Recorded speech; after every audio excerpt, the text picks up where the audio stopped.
दोस्तों, इस अध्याय में आप जानेंगे कार्बन का रासायनिक बंध कैसा होता है, कार्बन के प्रमुख अपर रूप कौन से होते हैं, कार्बन सर्वतोमुखी प्रकृति का किस प्रकार से होता है, प्रमुख कार्बनिक यौगिक और इन कार्बनिक यौगिकों के प्रमुख रासायनिक गुणधर्म कौन से हैं। तो आइए शुरू करते हैं आज का वीडियो। 10वीं कक्षा के एनसीईआरटी विज्ञान का अध्याय 4 कार्बन एवं उसके यौगिक। दोस्तों, पिछले अध्याय में हमने ऐसे यौगिकों का अध्ययन किया है जो हमारे लिए बहुत ही महत्वपूर्ण है। इस अध्याय में हम कुछ रोचक यौगिकों और उनके गुणधर्मों के बारे में जानेंगे और एक तत्व यानी एक विशेष तत्व कार्बन का अध्ययन करेंगे और उसके प्रमुख यौगिकों तथा उन यौगिकों के रासायनिक गुणधर्म क्या हैं, कार्बन के प्रमुख अपर रूप कौन कौन से हैं, इन सब के बारे में विस्तार से पढ़ेंगे।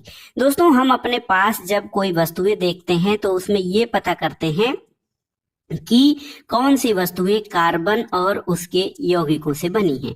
दोस्तों, भोजन, कपड़ा, दवा, पुस्तक आदि की अनेक वस्तुएं इस सर्वतोमुखी तत्व कार्बन पर आधारित होती हैं। तो जान लीजिए, भोजन, कपड़ा, दवा, पुस्तक अनेक ऐसी वस्तुएं हैं जो तत्व कार्बन पर आधारित होती हैं। इसके अतिरिक्त सभी सजीव संरचनाएं कार्बन पर आधारित होती हैं। तो एक तरफ आप निर्जीव वस्तुओं को देखते हैं, इसके अलावा जो सभी सजीव संरचनाएं होती हैं वो भी कार्बन पर आधारित होती हैं। भूपर्पटी पर वायुमंडल में अल्प मात्रा में कार्बन उपस्थित होता है। भूपर्पटी में जो खनिज पाए जाते हैं जैसे कार्बोनेट, हाइड्रोजन कार्बोनेट, कोयला और पेट्रोलियम के रूप में केवल 0.2% कार्बन उपस्थित है और वायुमंडल में 0.03% कार्बन डाइऑक्साइड उपस्थित है। प्रकृति में इतनी अल्प मात्रा में कार्बन उपस्थित होने के बावजूद कार्बन बहुत ही अधिक महत्वपूर्ण है और इसमें हम कार्बन के प्रमुख गुणधर्मों को अध्ययन करेंगे कि कार्बन इतना महत्वपूर्ण क्यों है। सबसे पहले आइए जानते हैं कार्बन में आबंधन या सहसंयोजी आबंध, ये इसके रासायनिक प्रक्रियागत गुणों का अध्ययन है।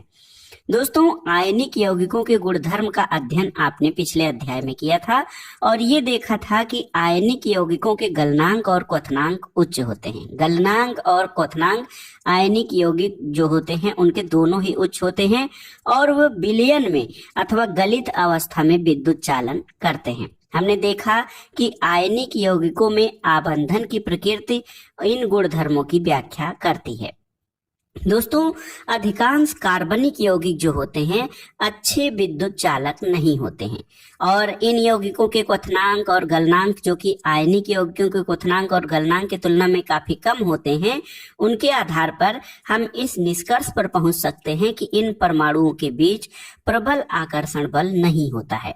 क्योंकि अधिकांशतः ये यौगिक विद्युत के कुचालक होते हैं, इसलिए हम इस निष्कर्ष पर पहुंच सकते हैं कि इन यौगिकों के आबंधन में किसी आयन की उत्पत्ति नहीं होती है। यहाँ पर देखिए कुछ तत्व हैं जैसे एसिटिक एसिड, इसमें कार्बन पर्याप्त मात्रा में है CH3COOH, इसका गलनांक 290 केल्विन और क्वथनांक 391 केल्विन होता है। उसी प्रकार क्लोरोफार्म जो है CHCl3 जो है, इसका गलनांक 209 और क्वथनांक 334 केल्विन। एथेनॉल, इसका गलनांक 156 और क्वथनांक 351 केल्विन तथा मेथेन CH4 जिसको कहा जाता है, इसका गलनांक 90 और क्वथनांक 111 केल्विन होता है।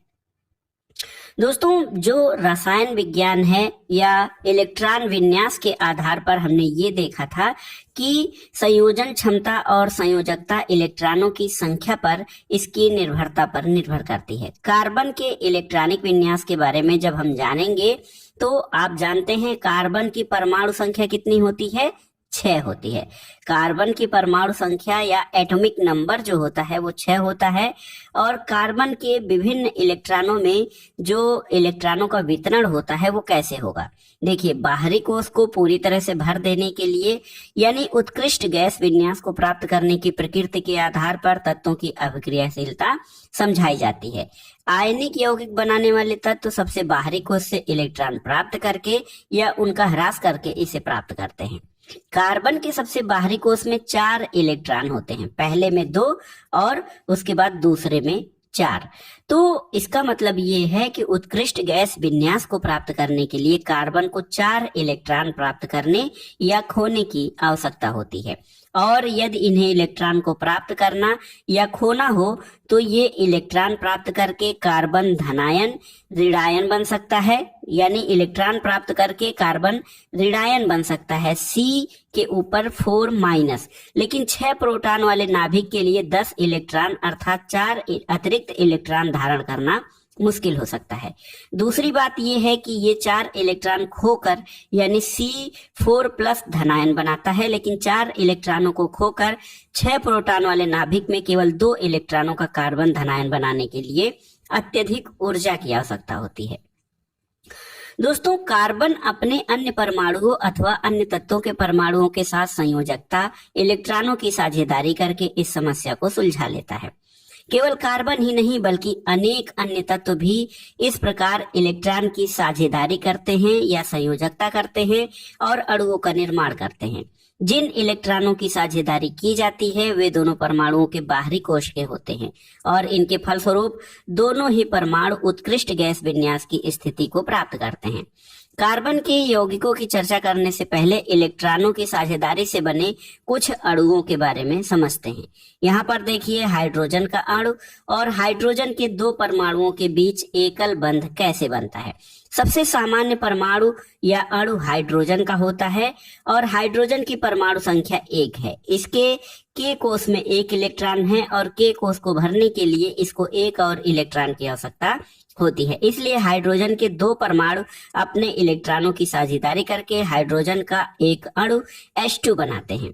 परिणाम स्वरूप हाइड्रोजन का प्रत्येक अणु अपने निकटतम उत्कृष्ट गैस हीलियम के इलेक्ट्रॉनिक विन्यास को प्राप्त करता है, जिसके K कोष में 2 इलेक्ट्रॉन होते हैं और संयोजकता इलेक्ट्रॉन दर्शाने के लिए हम बिंदुओं अथवा क्रॉस का उपयोग कर सकते हैं। दोस्तों, इलेक्ट्रॉन के सहभागी युग्म हाइड्रोजन के 2 परमाणुओं के बीच सहसंयोजी एक आबंध बनाते हैं और इस आबंध को 2 परमाणुओं के बीच एक रेखा के द्वारा भी व्यक्त किया जाता है। क्लोरीन की परमाणु संख्या समझते हैं। क्लोरीन की परमाणु संख्या 17 होती है।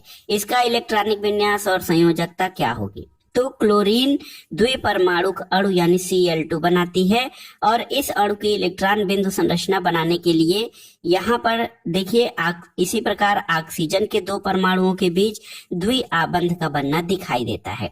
तो हाइड्रोजन, क्लोरीन और ऑक्सीजन जो हैं द्विआबंध बनाते हैं। नाइट्रोजन के द्विपरमाणु अणु में जो आबंध होता है, क्योंकि इसकी परमाणु संख्या 7 होती है, इलेक्ट्रॉनिक विन्यास और संयोजन क्षमता अष्टक प्राप्त करने के लिए जो होता है वो होगा 3। तो जैसे 2 और 5, तो ये 3 या तो छोड़ेगा या 3 जो है ग्रहण करेगा इलेक्ट्रॉन, तब ये अस्थायी अणु में बदलेगा।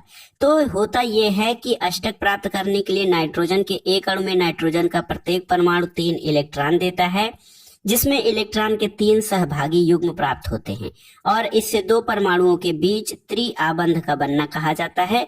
N2 की इलेक्ट्रॉनिक बिंदु संरचना जो है यहाँ पर देखिए, ये जो चित्र है 4.4 इसके अनुसार दिखाया गया है।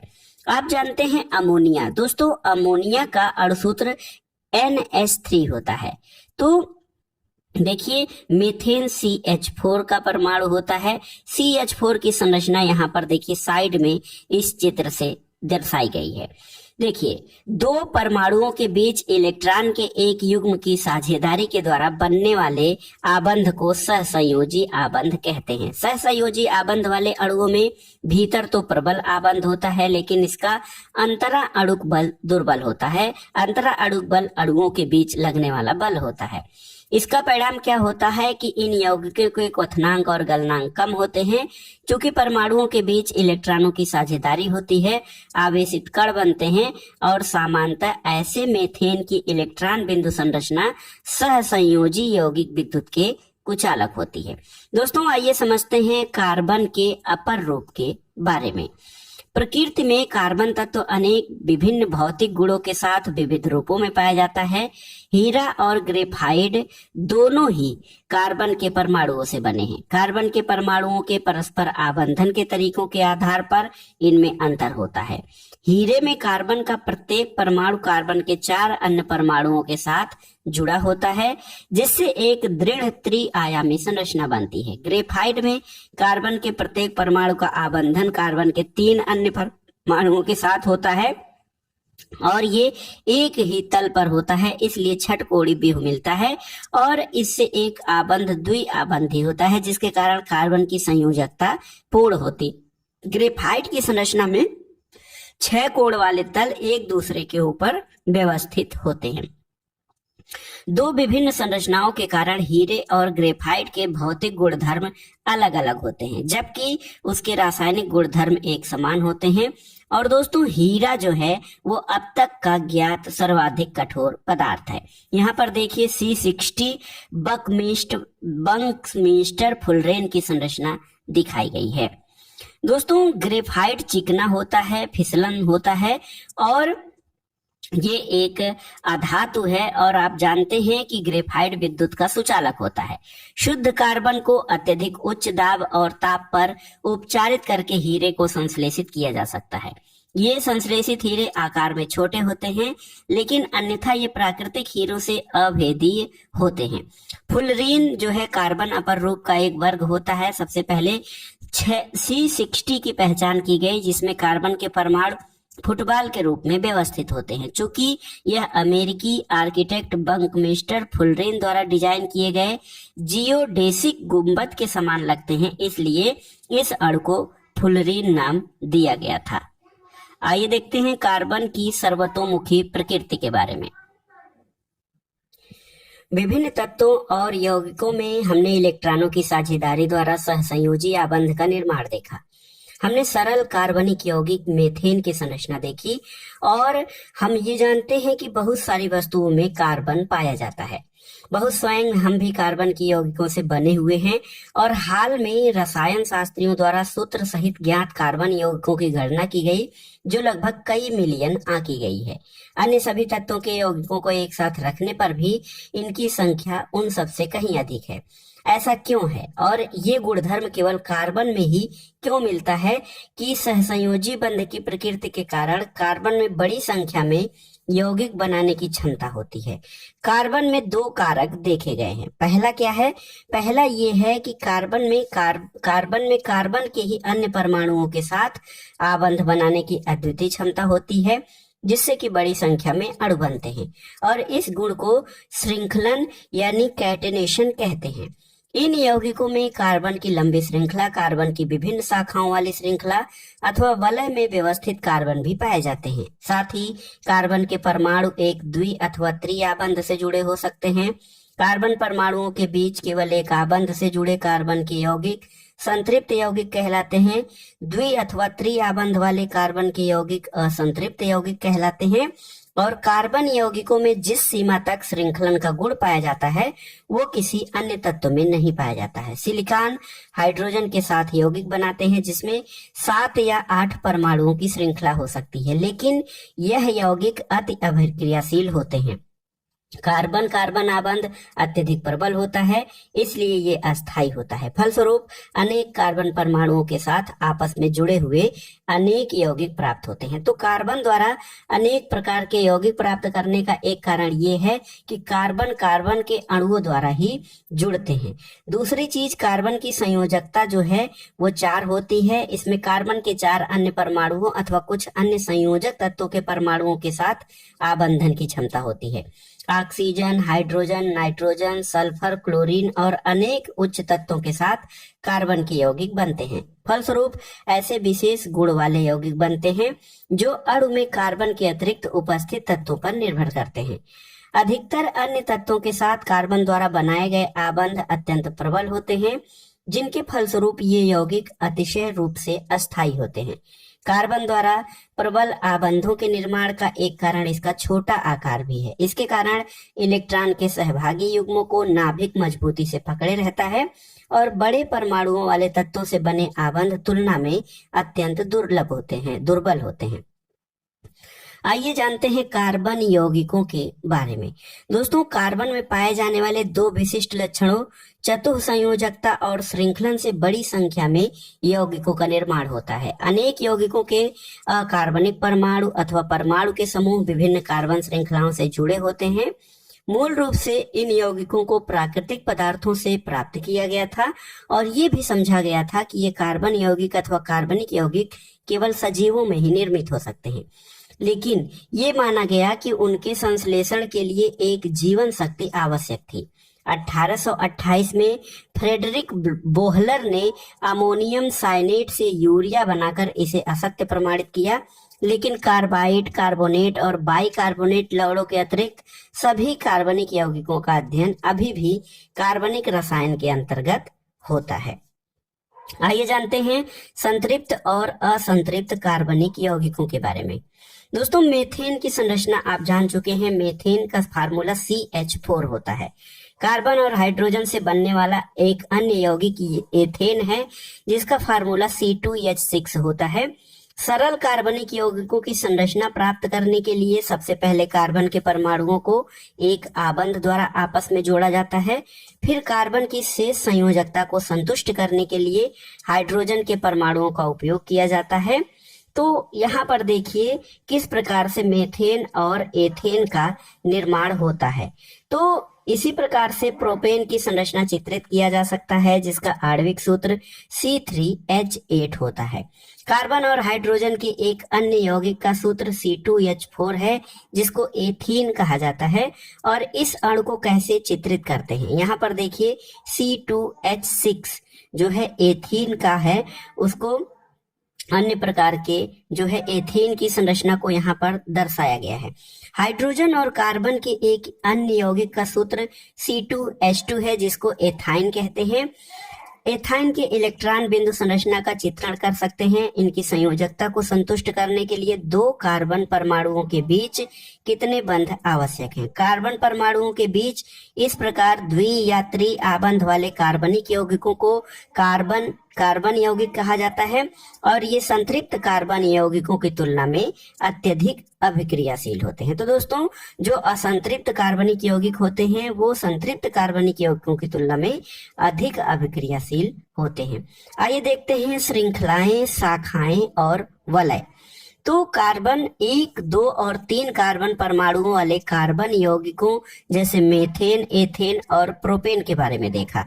कार्बन के परमाणुओं की इस प्रकार की श्रृंखलाओं में 10 कार्बन परमाणु हो सकते हैं, जिनमें से 6 के नाम और संरचना जो है यहाँ पर दी गई है। देखिए CH4 जिसमें एक कार्बन परमाणु है, इसको मेथेन कहा जाता है। C2H6 एथेन है। C3H8 प्रोपेन है। ब्यूटेन जो है C4H10 होता है। पेंटेन का सूत्र C5H12 है और हेक्सेन C6H14 होता है। ब्यूटेन जो है, ब्यूटेन को देखिए C4H10 जो है, यदि हम 4 कार्बन परमाणुओं से कार्बन कंकाल बनाए तो हमें पता चलता है कि ये 2 विभिन्न कंकाल बन सकते हैं, या तो CCCC या C को 2 संभावित कंकाल बन सकते हैं। और शेष संयोजकता के स्थान पर हाइड्रोजन भरने से हमें 2 प्रकार के सूत्र प्राप्त होते हैं। समान आणविक सूत्र लेकिन विभिन्न संरचना वाले ऐसे यौगिक संरचनात्मक समायवन कहलाते हैं। सीधी और शाखाओं वाली कार्बन श्रृंखलाओं के अतिरिक्त कुछ यौगिकों में कार्बन के परमाणु वलय के आकार में व्यवस्थित होते हैं, जैसे कि साइक्लोहेक्सेन हेक्सेन, इसका सूत्र C6H12 है। तो यहाँ पर देखिए किस प्रकार से संपूर्ण अणु का निर्माण एक श्रृंखला में या वलय के रूप में होता है। दोस्तों, साइक्लोहेक्सेन के इलेक्ट्रॉन बिंदु संरचना को चित्रित करने के लिए सीधी श्रृंखला, शाखित श्रृंखला या चक्रीय कार्बन यौगिक सभी संतृप्त अथवा असंतृप्त यौगिक हो सकते हैं। बेंजीन जो है C6H6, उसकी श्रृंखला यहाँ पर दर्शाई गई है। केवल कार्बन और हाइड्रोजन वाले ये सभी कार्बनिक यौगिक हाइड्रोकार्बन कहलाते हैं। तो हाइड्रोकार्बन क्या है दोस्तों? हाइड्रोजन और कार्बन से निर्मित जो श्रृंखला है उसके यौगिक हाइड्रोकार्बन कहलाते हैं। इसमें संतृप्त हाइड्रोकार्बन एल्केन कहे जाते हैं और असंतृप्त हाइड्रोकार्बन जिनमें एक या अधिक दोहरे आबंध होते हैं वो एल्कीन कहलाते हैं। तो एक या अधिक त्रि आबंध वाले एल्काइन कहलाते हैं। तो याद रखिएगा एल्केन, एल्कीन और एल्काइन क्या क्या होते हैं। आइए देखते हैं, मुझसे दोस्ती करोगे।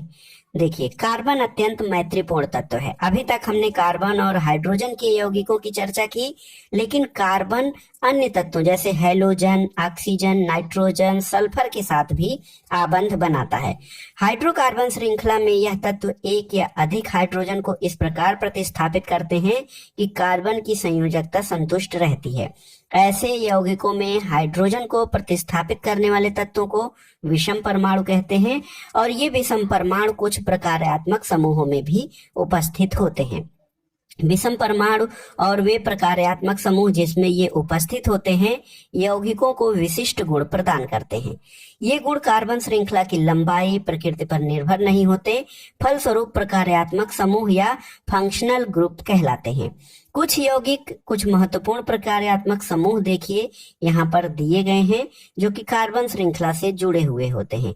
क्लोरीन और ब्रोमीन, तो देखिए क्लोरीन और ब्रोमीन इनको हैलो प्रकार के यौगिक कहा जाता है, हैलो क्लोरो या ब्रोमो एल्केन।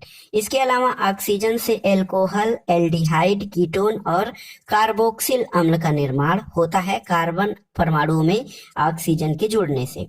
जानते हैं समजातीय श्रेणी क्या होती है।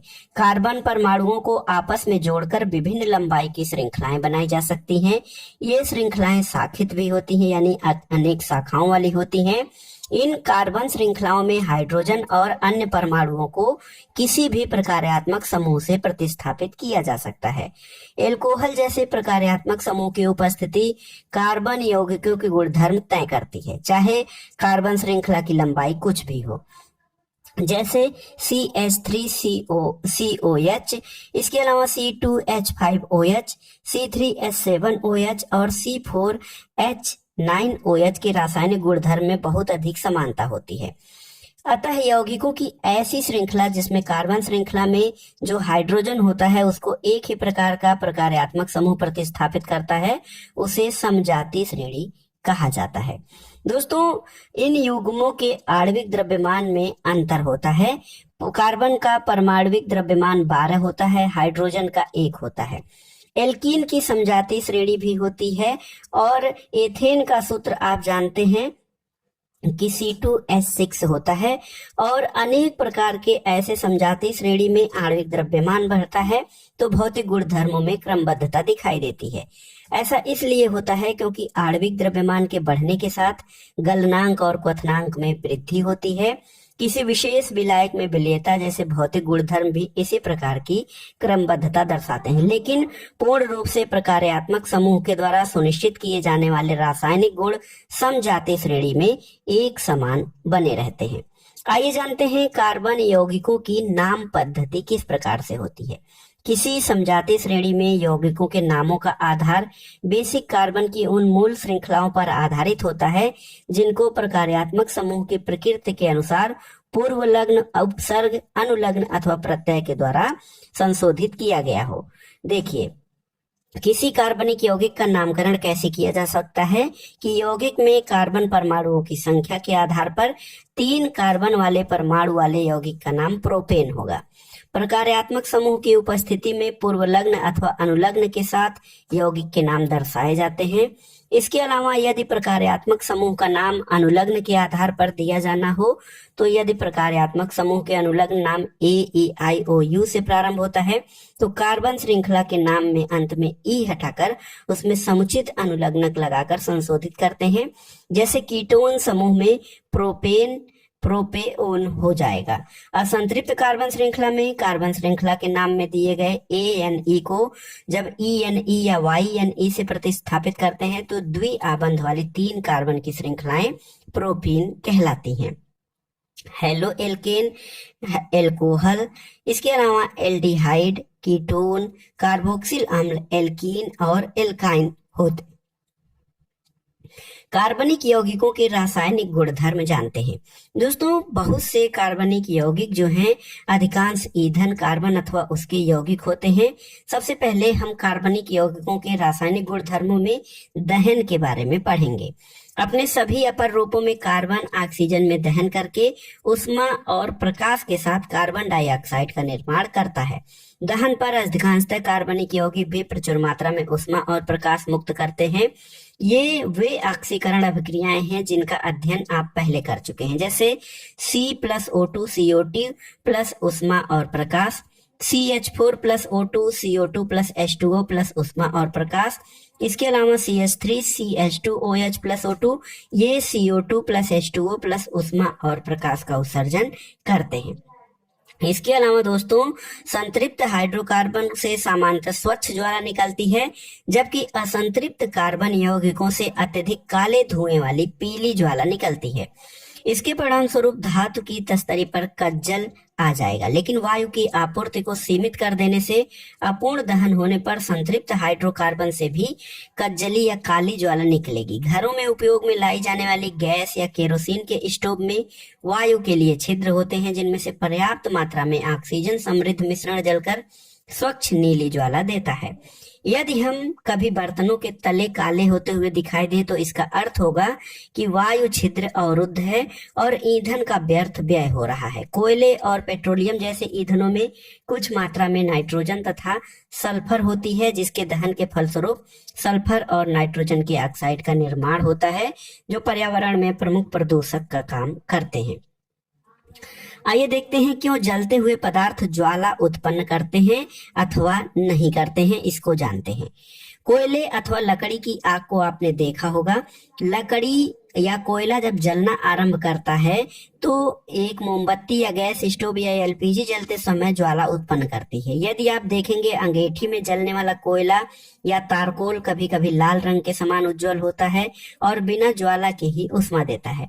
ऐसा इसलिए होता है क्योंकि केवल गैसी पदार्थों के जलने पर ही ज्वाला उत्पन्न होती है। लकड़ी या तारकोल जलाने पर उपस्थित वाष्पशील पदार्थ वाष्पीकृत हो जाते हैं और आरंभ में ज्वाला के साथ जलते हैं। गैसीय पदार्थों के परमाणुओं को ताप देने पर एक दीप्त ज्वाला दिखाई देती है और उज्जवल होना आरंभ करती है। प्रत्येक तत्व के द्वारा उत्पन्न रंग उस तत्व का अभिलाक्षणिक गुण होता है। गैस स्टोव की ज्वाला में तांबे के तार को जलाने का प्रयास करेंगे तो इसका रंग आप देखेंगे कि अपूर्ण दहन से कज्जल उत्पन्न होता है, जो कि कार्बन होता है। मोमबत्ती के पीले रंग के ज्वाला का कारण क्या होगा, आप इसे कमेंट बॉक्स में बताएंगे। कोयले और पेट्रोलियम का निर्माण। दोस्तों, कोयले और पेट्रोलियम का निर्माण जैव मात्रा या बायोमास से हुआ है, जो विभिन्न जैविकी और भूवैज्ञानिक प्रक्रियाओं पर निर्भर करते हैं। कोयला लाखों वर्ष पुराने वृक्षों, फर्न और अन्य पौधों के अवशेष होते हैं। संभवतः भूकंप अथवा ज्वालामुखी फटने के कारण ये धरती में चट्टानों की परतों के नीचे दब गए थे और धीरे धीरे क्षय होकर ये कोयला बन गए। तेल और गैस लाखों वर्ष पुराने छोटे समुद्री पौधों और जीवों के अवशेष होते हैं। उनके मृत होने पर उनके शरीर समुद्र तल में डूब गए और गाद से ढक गए। उन मृत अवशेषों पर बैक्टीरिया के आक्रमण से प्रबल दाब के कारण तेल और गैस का निर्माण हुआ। इसी बीच गाद धीरे धीरे दबकर चट्टान बन गए। चट्टान के छिद्रित भागों से तेल और गैस का रिसाव हुआ और ये पानी में स्पंज की तरह फंस गए। क्या आप अनुमान लगा सकते हैं कि कोयले और पेट्रोलियम को जीवाश्म ईंधन क्यों कहा जाता है? तो इनका निर्माण जीवों के या सजीवों से हुआ है लाखों वर्षों के परिणाम स्वरूप, इस कारण इनको जीवाश्म ईंधन कहा जाता है। आइए देखते हैं ऑक्सीकरण। ये कार्बन का प्रमुख गुण होता है। ऑक्सीकरण की अभिक्रियाएं जिसमें दहन करने पर कार्बन यौगिकों को सरलता से ऑक्सीकृत किया जा सकता है, जैसे CH3 CH2OH। जब इसको आप अम्ल में बदलते हैं कार्बोक्सिक अम्ल में CH3 COOH का निर्माण होता है। कुछ पदार्थों में अन्य पदार्थों को ऑक्सीजन देने की क्षमता होती है और इन पदार्थों को ऑक्सीकारक कहा जाता है। क्षारीय पोटेशियम परमैंगनेट अथवा अम्लीकृत पोटेशियम डाइक्रोमेट एल्कोहलों को अम्लों में ऑक्सीकृत करते हैं, यानी ये आरंभिक पदार्थ में ऑक्सीजन जोड़ते हैं, इसलिए इनको ऑक्सीकारक कहा जाता है। संकलन अभिक्रिया क्या होती है? दोस्तों पैलेडियम अथवा निकेल जैसे उत्प्रेरकों की उपस्थिति में असंतृप्त हाइड्रोकार्बन हाइड्रोजन जोड़कर संतृप्त हाइड्रोकार्बन देते हैं। उत्प्रेरक या कैटलिस्ट वे पदार्थ होते हैं जिनके कारण अभिक्रिया निम्न भिन्न दर से आगे बढ़ती है, जो अभिक्रिया को प्रभावित नहीं करते हैं। निकेल उत्प्रेरक का उपयोग करके साधारण वनस्पत तेलों का हाइड्रोजनीकरण करके इस अभिक्रिया का उपयोग होता है। वनस्पत तेलों में साधारणतः लंबी असंतृप्त कार्बन श्रृंखलाएं होती हैं, जबकि जंतु वसा में संतृप्त कार्बन श्रृंखलाएं होती हैं। दोस्तों, आपने देखा होगा कि वनस्पति तेल स्वास्थ्यवर्धक होते हैं। ऐसा क्यों होता है ये जानना जरूरी है। और जंतु वसा में संतृप्त वसा अम्ल होते हैं जो स्वास्थ्य के लिए हानिकारक माने जाते हैं।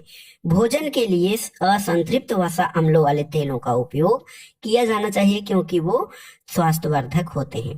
प्रतिस्थापन अभिक्रिया क्या है? दोस्तों, संतृप्त हाइड्रोकार्बन अत्यधिक अनिविकृत होते हैं और अधिकांश अभिकर्मकों की उपस्थिति में अक्रिय होते हैं। हालांकि सूर्य के प्रकाश की उपस्थिति में अति तीव्र अभिक्रिया में क्लोरीन का हाइड्रोकार्बन में संकलन होता है। क्लोरीन एक एक करके हाइड्रोजन के परमाणुओं का प्रतिस्थापन करती है और इसको प्रतिस्थापन अभिक्रिया कहते हैं। एक प्रकार का परमाणु अथवा परमाणुओं के समूह दूसरे का स्थान लेते हैं और साधारणतः उच्च सजाती एल्केन के साथ अनेक उत्पादों का निर्माण होता है। आइए देखते हैं कुछ महत्वपूर्ण कार्बनिक यौगिक जैसे एथेनॉल और एथेनोइक अम्ल। एथेनॉल के गुणधर्म क्या है? दोस्तों, एथेनॉल सामान्य कमरे के तापमान पर द्रव अवस्था में होता है। एथेनॉल के गलनांक और क्वथनांक जो होते हैं वो उच्च होते हैं। एथेनॉल को एल्कोहल भी कहा जाता है और ये सभी एल्कोहली पेय पदार्थों का महत्वपूर्ण अवयव होता है। इसके अतिरिक्त एथेनॉल जो है एक अच्छा विलायक होता है। इसका उपयोग tincture, iodine, cough syrup, tonic आदि औषधियों में किया जाता है। एथेनॉल को किसी भी अनुपात में जल में मिलाया जा सकता है। तनु एथेनॉल की थोड़ी सी मात्रा लेने पर नशा आ जाता है। हालांकि एल्कोहल पीना निंदनीय है, लेकिन समाज में बड़े पैमाने पर प्रचलित है। शुद्ध एथेनॉल या परिशुद्ध एल्कोहल को थोड़ी सी भी मात्रा जो है वो घातक सिद्ध हो सकती है और काफी समय तक एल्कोहल का सेवन करने से स्वास्थ्य संबंधी अनेक प्रकार की समस्याएं उत्पन्न हो सकती हैं। एथेनॉल की अभिक्रियाएं। दोस्तों, एथेनॉल सोडियम के साथ अभिक्रिया करके हाइड्रोजन गैस निकालता है। एथेनॉल के अभिक्रिया में दूसरा उत्पाद सोडियम एथॉक्साइड बनता है और इसके अलावा असंतृप्त हाइड्रोकार्बन बनाने की अभिक्रिया 443 केल्विन तापमान पर एथेनॉल को अधिक सांद्र सल्फ्यूरिक अम्ल के साथ गर्म करने पर एथेनॉल का निर्जलीकरण होकर एथीन बनता है और इस अभिक्रिया में सल्फ्यूरिक अम्ल निर्जलीकारक के रूप में काम करता है जो एथेनॉल से जल को अलग कर देता है। आइए जानते हैं सजीव प्राणियों पर एल्कोहल का क्या प्रभाव पड़ता है।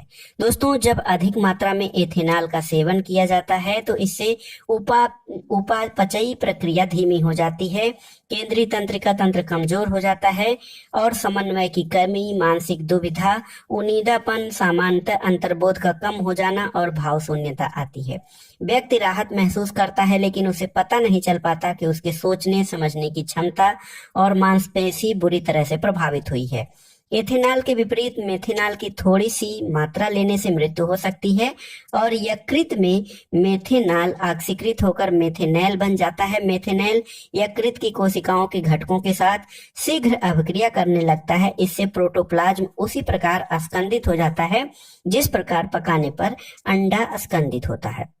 मेथेनॉल चाक्षुष तंत्रिका को भी प्रभावित करता है जिससे व्यक्ति अंधा हो सकता है। एथेनॉल एक महत्वपूर्ण औद्योगिक विलायक है और औद्योगिक उपयोग के लिए तैयार एथेनॉल का दुरुपयोग रोकने के लिए इसमें मेथेनॉल जैसा जहरीला पदार्थ मिला दिया जाता है जिससे ये पीने योग्य न रह जाए। एल्कोहल की पहचान करने के लिए इसमें रंजक मिलाकर इसका रंग नीला बना दिया जाता है और इसे विकृत एल्कोहल कहा जाता है। ईंधन के रूप में एल्कोहल। दोस्तों, गन्ना सूर्य के प्रकाश को रासायनिक ऊर्जा में बदलने का सर्वाधिक सक्षम होता है। गन्ने के रस मोलेसस या सीरा बनाने के उपयोग में लिया जाता है। उसका किण्वन करके एल्कोहल या एथेनॉल तैयार किया जाता है। कुछ देशों में एल्कोहल में पेट्रोल मिलाकर उसे स्वच्छ ईंधन के रूप में इस्तेमाल किया जाता है और ये ईंधन पर्याप्त ऑक्सीजन होने पर केवल कार्बन डाइऑक्साइड और जल उत्पन्न करता है। एथेनॉल के बाद आइए देखते हैं एथेनोइक अम्ल के गुणधर्म।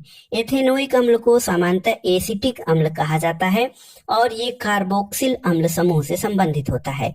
एसिटिक अम्ल में 3-4% विलयन को सिरका कहा जाता है, इसलिए इसे अचार में परिरक्षक के रूप में प्रयोग किया जाता है। शुद्ध एथेनोइक अम्ल का गलनांक 290 केल्विन होता है, इसलिए ठंडा जलवायु में शीत के दिनों में ये जम जाता है।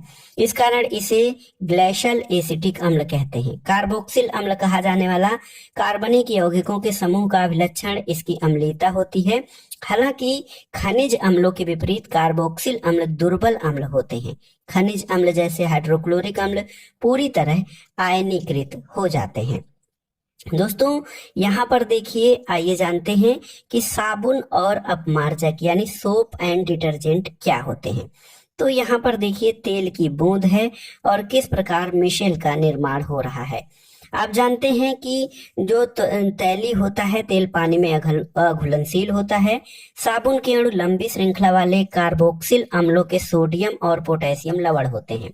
साबुन का आयनिक भाग जल से, जबकि कार्बन श्रृंखला तेल से पारस्परिक क्रिया करती है और साबुन के अणु मिसेली संरचना तैयार करते हैं, जहां अणु का एक सिरा तेल कण की छोर और आयनिक सिरा बाहर की ओर होता है। इसमें पानी में इमल्सन बनता है और साबुन का मिशेल मैल को बाहर निकालने में मदद करता है और हमारे कपड़े साफ हो जाते हैं। मिसेल क्या होता है? दोस्तों, साबुन के अणु ऐसे होते हैं जिनके दोनों सिरों के विभिन्न गुणधर्म होते हैं। जल में विलय एक सिरे को जलरागी कहते हैं और हाइड्रोकार्बन में विलय दूसरे सिरे को जल विरागी कहते हैं। जब साबुन जल की सतह पर होता है तब इसके अणु अपने इस प्रकार व्यवस्थित कर लेते हैं कि इसका आयनिक सिरा जल के अंदर होता है, जबकि हाइड्रोकार्बन पूंछ या दूसरी छोर के अंदर जल के बाहर होती है। जल के अंदर इन अणुओं की एक विशेष व्यवस्था होती है जिससे इसका हाइड्रोकार्बन सिरा जल के बाहर बना होता है और ऐसा अणुओं का गुच्छा बनने के कारण होता है। और ये जो संरचना होता है मिसेल कहा जाता है। मिसेल के रूप में साबुन स्वच्छ करने में सक्षम होता है क्योंकि तेलीय मैल मिसेल के केंद्र में एकत्र हो जाते हैं। मिसेल विलयन में कोलाइड के रूप में बने रहते हैं और आयन विकर्षण के कारण अवक्षेपित नहीं होते हैं। मिसेल में तैरते मैल आसानी से हटाए जा सकते हैं। साबुन के मिसेल प्रकाश को प्रकीर्णित कर सकते हैं। यही कारण है कि साबुन का घोल बादल जैसा दिखता है। दोस्तों, क्या आपने कभी स्नान करते समय अनुभव किया है कि झाग मुश्किल से बन रहा है और जल और शरीर धो लेने के बाद भी कुछ अघुलनशील पदार्थ जमा रह जाता है? ऐसा इसलिए होता है क्योंकि साबुन कठोर जल में उपस्थित कैल्शियम और मैग्नीशियम लवणों से अभिक्रिया करता है। ऐसे में अधिक मात्रा में साबुन का उपयोग करना पड़ता है और इसके लिए एक अन्य प्रकार के यौगिक यानी अपमार्जक, जिसको कि डिटर्जेंट कहा जाता है, उसका प्रयोग किया जाता है। डिटर्जेंट लंबी कार्बन श्रृंखला वाले सल्फोनिक लवण अथवा लंबी कार्बन श्रृंखला वाले अमोनियम लवण होते हैं जो क्लोराइड अथवा ब्रोमाइड आयनों के साथ बनते हैं।